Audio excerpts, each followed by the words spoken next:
दोनों? अरे मेरी धर्म पत्नी जी, मेकअप क्लास बाद में करना। वो चौराहे वाली दुकान मिल गई है हमको। अरे वाह! रुको, मैं अपनी माँ को फ़ोन लगाकर बता देती हूँ। अरे मैं भी अपने रिश्तेदारों को बता देती हूँ। कितनी खुशी की बात है। हाँ हाँ, मैं भी अपने दोस्तों को बता देता हूँ। 1 हफ्ते बाद रजिस्ट्री है। बस, घर में खुशी का मौका था। उन तीनों ने अपने अपने फ़ोन उठाए और लोगों में बात फैलाना शुरू कर दिया। और रही सही कसर, श्वेता बहू ने अपने पड़ोस में सबको बताकर कर दी। अरे वर्मा आंटी, अब हम भी जल्दी कार ले लेंगे।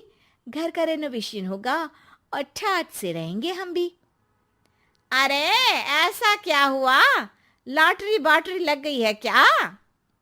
अरे इस बार चौराहे वाली मॉल में हमको भी दुकान मिल गई है। दुकान नंबर 21, जो एकदम चौराहे पर है। अब ग्राहक बढ़ेंगे तो आमदनी भी बढ़ेगी ही ना।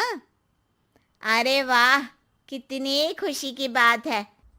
मैं बहुत खुश हूँ तुम्हें इतना खुश देख के। बाकी एक बात कहूँ, सबको मत बताते फिरना। किसी की नजर लग जाएगी तो खुशी की खबर वापस लौट जाएगी। हैं? ऐसे थोड़ी ना होता है। अब डरा रही हो। अरे सही कह रही हूँ, काली नजर कहते हैं इस चीज को। जब आप किसी को कुछ बताओ और वो काम बिगड़ जाए। अरे लेकिन मैं तो। तुमने सबको बता दिया ना? हाँ, फोन लगा लगा के। अब बच के रहना, काली नजर बड़ी खतरनाक होती है। श्वेता इतनी खुश रहती है कि वो वर्मा आंटी की बात पर ध्यान ही नहीं देती, जबकि पड़ोस में और भी लोगों से खुशी की खबर शेयर करती रहती है। अगले दिन राजेश बहुत दुखी होकर घर आता है। अरे बेटा, क्या हुआ? मुंह क्यों सूजा हुआ है? मधुमक्खी ने काट लिया क्या? माँ, वो दुकान किसी और के पास चली गई। किसी ने ज्यादा भाव लगा दिया। अरे पर बात तो आपसे हुई थी ना उस दुकान वाले की। हाँ, आज मैं टोकन अमाउंट देने गया था, तब मुझे पता चला। कोई आकर सुबह मुझसे पहले ही ज्यादा अमाउंट दे गया। काली नजर। क्या? क्या कहा? वर्मा आंटी ने समझाया था कि किसी को बताना मत, वरना काली नजर लग जाएगी। अच्छा, तुम्हें उनकी बात मान लेनी चाहिए थी। उनकी बात मान लेती, लेकिन उसके पहले ही सबको बता चुके थे ना हम तीनों। अरे अगली बार से ध्यान रखेंगे। कोई भी नई चीज होगी तो किसी को नहीं बताएंगे। तीनों कुछ दिन ऐसे ही रहते हैं, पर एक दिन श्वेता को एक मेल आता है। राजेश, मेरा ऑनलाइन मेकअप कोर्स कंप्लीट हो गया। अब मैं खुद का पार्लर खोल सकती हूँ। अरे वाह, अपने मोहल्ले में ही खोलते हैं। ये जो घर के सामने दुकान है ना, वहीं। हाँ, यहाँ सस्ती भी मिल जाएगी। अगले दिन श्वेता वर्मा आंटी के पास जाती है, मिठाई का डब्बा लेकर।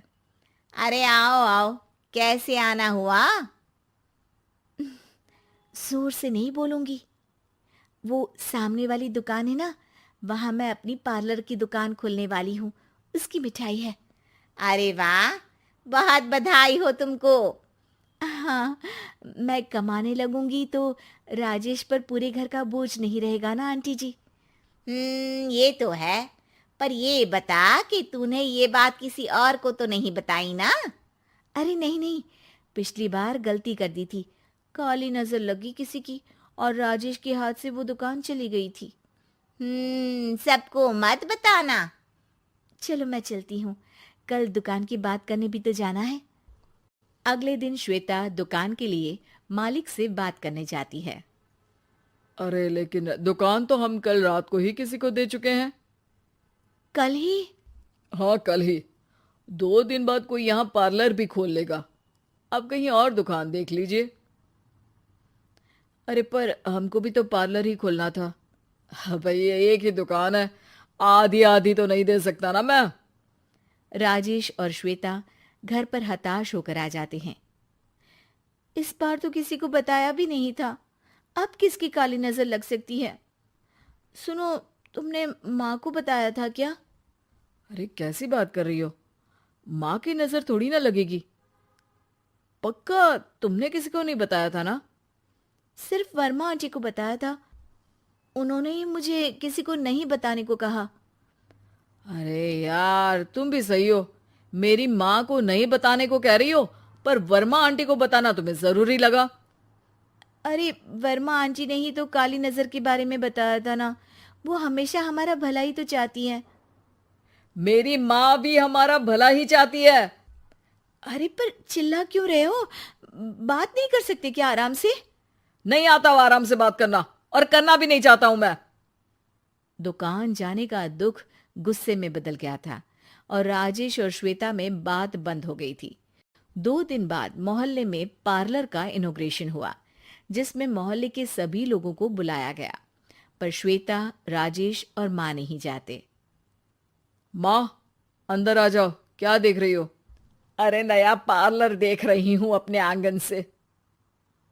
देखो, माँ को दूसरे का सुख देखने में कितना मजा आ रहा है। मेरा दुख नहीं दिख रहा इन्हें। यहाँ मेरा पार्लर भी तो हो सकता था।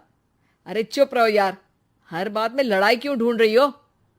राजेश और श्वेता फिर बहस करने लगते थे। तभी माँ ने दोनों को बाहर बुलाया।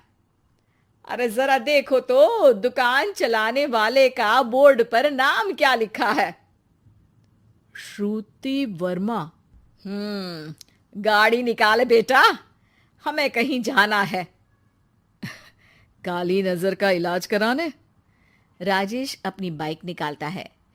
तीनों ट्रिपलिंग कर रहे हैं। माँ राजेश को उस मॉल वाली दुकान पर लेकर जाती है जहां राजेश अपनी दुकान खोलने वाला था। यही दुकान लेना चाहता था ना तू?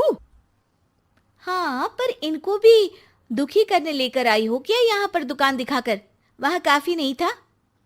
अरे श्वेता, थोड़ा सब्र रख, अभी पता चलेगा कि हम यहाँ क्यों आए हैं। बता, इस दुकान चलाने वाले का नाम क्या है? अनुपम वर्मा। कुछ समझ में आया? वो दुकान वाली श्रुति वर्मा, ये दुकान वाला अनुपम वर्मा, और हमारे पड़ोस में हमने उस दुकानों के बारे में बताया किसको था? अब वर्मा आंटी को। मतलब वर्मा आंटी ही हमारा काम बिगाड़ रही है? नहीं नहीं, ऐसा नहीं हो सकता। ये बस इत्तेफाक है।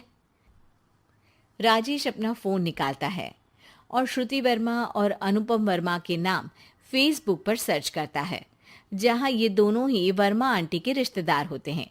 श्वेता को समझ में आ जाता है कि वर्मा आंटी की ही नजर काली नजर है। अब क्या करना है? कोई भी खुशी की खबर हो तो काली नजर से बचना है, यानी वर्मा आंटी से बचना है। अरे पर मुझे ये समझ में नहीं आया कि वो हमारे साथ ऐसा क्यों करेंगी। अरे बेटा, एक सीख है, दूर के आदमी को आपकी तरक्की से कम परेशानी होगी, पड़ोसी को ज्यादा। दोनों माँ की बात में हामी भरते हैं और अगला काम चुपचाप करने की कसम खाते हैं, ताकि आगे से वर्मा आंटी कोई काम ना बिगाड़ सके।